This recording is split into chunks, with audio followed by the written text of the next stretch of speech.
저는 존경하는 그 의원님들 앞에서 사형 판결을 선고받은 사법시험을 변론하기 위해 나왔습니다.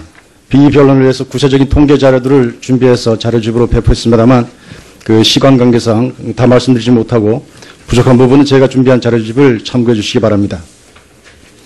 제 의뢰인은 대한민국 정의와 오고 있는 세대, 올 세대, 그리고 지금이나 앞으로도 가진 건 의지와 희망, 노력밖에 없는 사람들입니다. 제 눈에는 저기 초라하게 고신 낭인양산, 시험 한 방의 로또 인생, 개청 용나기 등의 누명과 비웃음, 조소를 당하며 초라하게 앉아있는 사법시험이 보입니다. 그 주변에 희망의 불씨가 남아있기를 바라는 젊은 세대의 간절한 눈빛과 자기가 살아가야 하는 나라를 헬조선이라 자조하는 청춘들의 절규가 들립니다. 사법시험에 사형 판결을 내리고 십자가에 매달라고 끊임없이 소리치는 분들께 묻습니다. 로스쿨이 도입되고 나서 사법시험 폐해로 거론된 것들 중에서 개선된 것이 있습니까? 변호사가 늘어나고 비법학 전공자들이 법조인이 되는 것은 긍정적이라고 할 수 있습니다. 그러나 이것도 만일 사법시험 합격자들을 대폭 늘리고 사법시험의 비법학자들 할당제를 두었다면 얼마든지 가능한 일이었습니다. 로스쿨만의 장점은 아닌 것입니다. 반면 로스쿨이 개선하겠다고 하는 문제들 중에 개선된 게 무엇이 있습니까? 서울대 등 특정 학벌 편중 현상 어떻습니까? 서울대, 고대, 연대, 로스쿨의 경우 이 세 학교의 품앗이 입학 비율이 90%에 가깝습니다. 사법시험의 3.3배에 달합니다. 로스쿨 검사의 명예 세 학교 비율은 사실보다 10% 가까이 높습니다. 소위 스카이 문턱만 높은 것이 아닙니다. 2009년부터 지금까지 사법시험 합격자를 배출한 대학들 중에서 소위 인서울을 시키지 못한 대학이 19개 학교입니다. 인서울에 성공한 대학들 역시 사법시험에 비하여 서울대는 전무하고 연대와 고대는 4시의 5분의 1, 인서울은 3분의 1 수준입니다. 반면 사법시험에 한 명의 합격자를 내지 못하던 학교 10여 군데와 해외 대학 출신들이 스카이와 인서울을 차지하고 있습니다. 학부 다양하라고 얘기하지만 제가 볼 때는 학교 차별, 입학의 불공정성, 입학의 불투명성을 반증하는 사례에 더 가깝습니다. 사법시험이 시험 한 방이라면 로스쿨은 면접 한 방입니까? 전화 한 통입니까? 대다수 국민들에게 사법시험은 패자 부활전입니다. 현재 로스쿨 학벌 편중 현상은 전화 한 방 아니면 수능 한 방이고 수시 로또 한 방입니다. 사법시험을 고시낭인 배출로 몰아가면서 사법시험 준비도 돈이 있어야 한다고 주장합니다. 지난 6월 22일자 한겨레신문에 로스쿨도 사법시험도 계층 이동 사다리 역할을 못한다라고 하는 제목이 기사 크게 실렸습니다. 과연 그럴까요? 이 연구에서 로스쿨 입학생들 가구당 월평균 소득 1,063만 원, 사시 합격자들의 가구당 소득 1,089만 원이라는 결과가 나왔습니다. 조사 대상자 3,519명 중 300명으로부터 응답받은 결과라고 합니다. 그러나 제가 지난 10월 똑같은 3,519명 모집단 중에서 1,051명으로부터 받은 조사 결과는 완전히 다릅니다. 95.4%의 가구당 월평균 소득이 380만 원가량입니다. 이것은 같은 기간 통계청의 전국 가구당 월평균 소득 379만 원과 거의 일치합니다. 응답자의 97.7%가 월평균 39만 원을 시험 준비 비용으로 썼으며 시험 준비에서 최종 합격까지 5년 이내라고 하는 응답이 78.8%였습니다. 이 중 68.6%가 만일 사법시험이 없고 로스쿨만 있었다면 경제적 이유로 로스쿨 진학은 포기하였을 것이라고 합니다. 포기하겠다는 응답자의 94.3%가 월평균 소득 500만 원 이하 가정이었습니다. 진정한 서민의 희망의 사다리가 로스쿨이라고 합니다. 2014년 기준 로스쿨 재학생 22.3%가 아까 말씀하신 것처럼 연소득 2,600만 원 이하, 월소득 따지면 217만 원 이하라고 하는 것이 그 주장의 핵심입니다. 문제는 이겁니다. 로스쿨 입학생 가구당 소득이 월 1,063만 원이므로 이들 최하위 22.3%를 뺀 나머지 소득은 최소한 월평균 1,306만 원이라고 하는 계산이 나옵니다. 월 1,125만 원이면 대한민국 급여 소득자 상위 1%에 속합니다. 저소득층을 제외한 로스쿨의 78%가 상위 소득 1%에 속한다는 겁니다. 전국 가구당 평균 소득 430만 원의 3배입니다. 이 극단적인 양극화 사이에 중산층은 설 자리가 없습니다. 중산층의 사각지대가 바로 로스쿨인 것입니다. 이것이 바로 로스쿨 협의회에서 내놓은 자료입니다. 여기 53쪽에 보면 로스쿨의 장학금이 누구에게 돌아가는지 나옵니다. 소득 10분위 중에서 가장 상위 소득 10%를 차지하고 있는 사람들이 장학금을 가장 많이 가져갑니다. 예를 들면 이화여대 같은 경우에 월 소득 880만 원 이하 이상의 가구의 학생들이 45명, 밑에 9분위가 19명, 가장 많은 장학금을 가져갑니다. 로스쿨에 과연 어떤 소득 계층이 들어간다고 하는지 이 자료 자체가 명백하게 보여주는 것입니다. 그러면 15% 하위 소득자들 중에 로스쿨은 희망의 사다리 맞습니까? 아닙니다. 정확히 말하자면 누구에게 언제 내려올지 모르는 희망의 동아줄입니다. 당장 부양할 가족이 있는 소년, 소녀 가장 출신에게는 로스쿨의 장학금이 아무런 소용이 없습니다. 늘 보이는 사다리 한 개가 필요한 겁니다. 능력 있는 자, 의지가 있는 사람은 스스로 올라갈 겁니다. 동아줄을 치우라는 말이 아닙니다. 왜 사다리를 걷어차야 직성이 풀린다는 말입니까? 개천에서 용난 시대는 지났다면서 사시 사형 집행을 고집하는 사람들에게 묻고 싶습니다. 당신들만 아직도 법조인을 용으로 보는 시대착오적 열등감에 사로잡혀 있는 거 아닙니까? 강에 댐을 막고 볼을 만들 때도 물고기들이 거슬러 올라갈 수 있는 어도를 만들어둡니다. 자연의 생태계에도 이동과 순환이 필요하고 사회적 생태계에도 이러한 이동 통로는 있어야 합니다.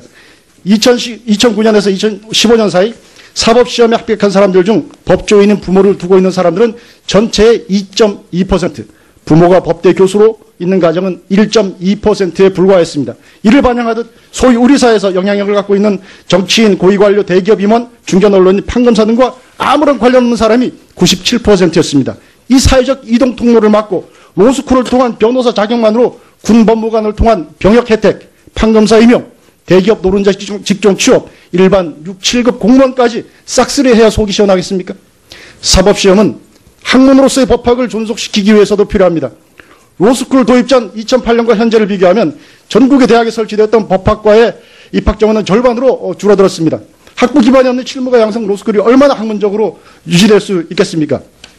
로스쿨 안착을 위해 사법시험이 폐지돼야 한다는 주장도 있습니다. 지금까지 고액의 비용 문제, 입구와 출구의 불투명성, 불공정성의 문제들은 로스쿨 고유의 문제이지 사법시험이 있기 때문에 야기된 것이 아닙니다. 53년간 시행되면서 공정성과 국민적 신뢰의 상징으로 자리 잡고 있는 것이 사법시험입니다. 사법시험 출신의 경우 판검사 공직 임용 기준에 대하여 10점 만점에 8점 이상을 준 사람이 70%입니다. 10점 만점을 준 사람도 25.5%였습니다. 이들 대부분은 판검사 공직에 임용되지 못한 사람들이었습니다. 몇 명이 응답한지 아십니까? 1190명이 응답한 결과입니다. 과연 로스쿨 제자에서 판검사 공직 임용 기준에 이런 만족도가 나오겠습니까? 단언컨대 사법시험이 폐지된다면 로스쿨의 문제들은 더욱 커지고 악화되면 악화되었지 개선의 여지가 없습니다. 사법시험은 로스쿨 또한 살리는 길이기도 합니다.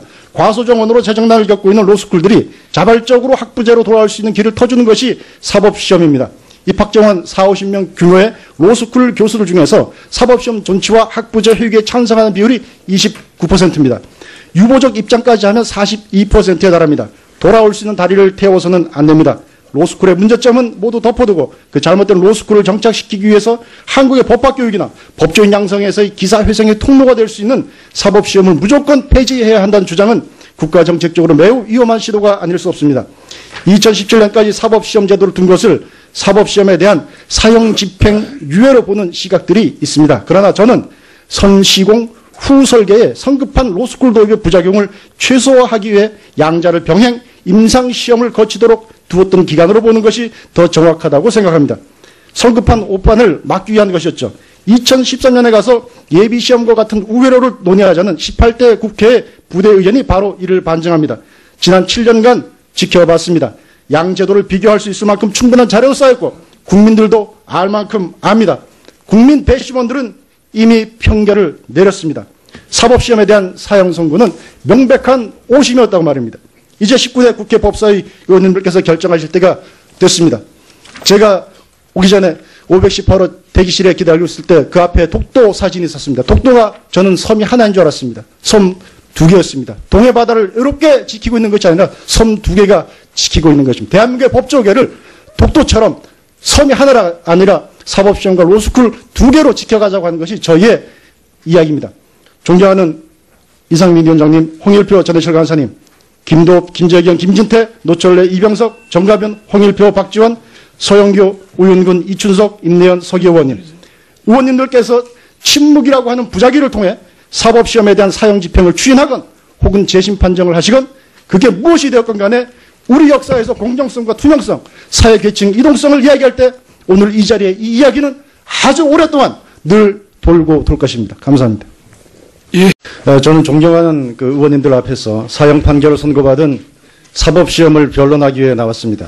비변론을 위해서 구체적인 통계 자료들을 준비해서 자료집으로 배포했습니다만 그 시간 관계상 다 말씀드리지 못하고 부족한 부분은 제가 준비한 자료집을 참고해 주시기 바랍니다. 제 의뢰인은 대한민국 정의와 오고 있는 세대, 올 세대, 그리고 지금이나 앞으로도 가진 건 의지와 희망, 노력밖에 없는 사람들입니다. 제 눈에는 저기 초라하게 고신 낭인양산, 시험 한 방의 로또 인생, 개청 용나기 등의 누명과 비웃음, 조소를 당하며 초라하게 앉아있는 사법시험이 보입니다. 그 주변에 희망의 불씨가 남아있기를 바라는 젊은 세대의 간절한 눈빛과 자기가 살아가야 하는 나라를 헬조선이라 자조하는 청춘들의 절규가 들립니다. 사법시험에 사형 판결을 내리고 십자가에 매달라고 끊임없이 소리치는 분들께 묻습니다. 로스쿨이 도입되고 나서 사법시험 폐해로 거론된 것들 중에서 개선된 것이 있습니까? 변호사가 늘어나고 비법학 전공자들이 법조인이 되는 것은 긍정적이라고 할 수 있습니다. 그러나 이것도 만일 사법시험 합격자들을 대폭 늘리고 사법시험에 비법학자들 할당제를 두었다면 얼마든지 가능한 일이었습니다. 로스쿨만의 장점은 아닌 것입니다. 반면 로스쿨이 개선하겠다고 하는 문제들 중에 개선된 게 무엇이 있습니까? 서울대 등 특정 학벌 편중 현상 어떻습니까? 서울대, 고대, 연대, 로스쿨의 경우 이 세 학교의 품앗이 입학 비율이 90%에 가깝습니다. 사법시험의 3.3배에 달합니다. 로스쿨 검사의 명예 세 학교 비율은 사시보다 10% 가까이 높습니다. 소위 스카이 문턱만 높은 것이 아닙니다. 2009년부터 지금까지 사법시험 합격자를 배출한 대학들 중에서 소위 인서울을 시키지 못한 대학이 19개 학교입니다. 인서울에 성공한 대학들 역시 사법시험에 비하여 서울대는 전무하고 연대와 고대는 사시의 5분의 1, 월소득 따지면 217만 원 이하라고 하는 것이 그 주장의 핵심입니다. 문제는 이겁니다. 로스쿨 입학생 가구당 소득이 월 1,063만 원이므로 이들 최하위 22.3%를 뺀 나머지 소득은 최소한 월 평균 1,306만 원이라고 하는 계산이 나옵니다. 월 1,125만 원이면 대한민국 급여 소득자 상위 1%에 속합니다. 저소득층을 제외한 로스쿨의 78%가 상위 소득 1%에 속한다는 겁니다. 전국 가구당 평균 소득 430만 원의 3배입니다. 이 극단적인 양극화 사이에 중산층은 설 자리가 없습니다. 중산층의 사각지대가 바로 로스쿨인 것입니다. 이것이 바로 로스쿨 협의회에서 내놓은 자료입니다. 여기 53쪽에 보면 로스쿨의 장학금이 누구에게 돌아가는지 나옵니다. 소득 10분위 중에서 가장 상위 소득 10%를 차지하고 있는 사람들이 장학금을 가장 많이 가져갑니다. 예를 들면 이화여대 같은 경우에 월소득 880만 원 이하 이상의 가구의 인서울은 3분의 1 수준입니다. 반면 사법시험에 한 명의 합격자를 내지 못하던 학교 10여 군데와 해외 대학 출신들이 스카이와 인서울을 차지하고 있습니다. 학부 다양화라고 얘기하지만 제가 볼 때는 학교 차별, 입학의 불공정성, 입학의 불투명성을 반증하는 사례에 더 가깝습니다. 사법시험이 시험 한 방이라면 로스쿨은 면접 한 방입니까? 전화 한 통입니까? 대다수 국민들에게 사법시험은 패자 부활전입니다. 현재 로스쿨 학벌 편중 현상은 전화 한 방 아니면 수능 한 방이고 수시 로또 한 방입니다. 사법시험을 고시낭인 배출을 몰아가면서 사법시험 준비도 돈이 있어야 한다고 주장합니다. 지난 6월 22일자 한겨레신문에 로스쿨도 사법시험도 계층 이동 사다리 역할을 못한다라고 하는 제목이 기사 크게 실렸습니다. 과연 그럴까요? 이 연구에서 로스쿨 입학생들 가구당 월평균 소득 1,063만 원, 사시 합격자들의 가구당 소득 1,089만 원이라는 결과가 나왔습니다. 조사 대상자 3,519명 중 300명으로부터 응답받은 결과라고 합니다. 그러나 제가 지난 10월 똑같은 3,519명 모집단 중에서 1,051명으로부터 받은 조사 결과는 완전히 다릅니다. 95.4%의 가구당 월평균 소득이 380만 원가량입니다. 이것은 같은 기간 통계청의 전국 가구당 월평균 소득 379만 원과 거의 일치합니다. 응답자의 97.7%가 월평균 39만 원을 시험 준비 비용으로 썼으며 시험 준비에서 최종 합격까지 5년 이내라고 하는 응답이 78.8%였습니다. 이 중 68.6%가 만일 사법시험이 없고 로스쿨만 있었다면 경제적 이유로 로스쿨 진학은 포기하였을 것이라고 합니다. 포기하겠다는 응답자의 94.3%가 월평균 소득 500만 원 이하 가정이었습니다. 진정한 서민의 희망의 사다리가 로스쿨이라고 합니다. 2014년 기준 로스쿨 재학생 22.3%가 아까 말씀하신 것처럼 연소득 2,600만 원 이하,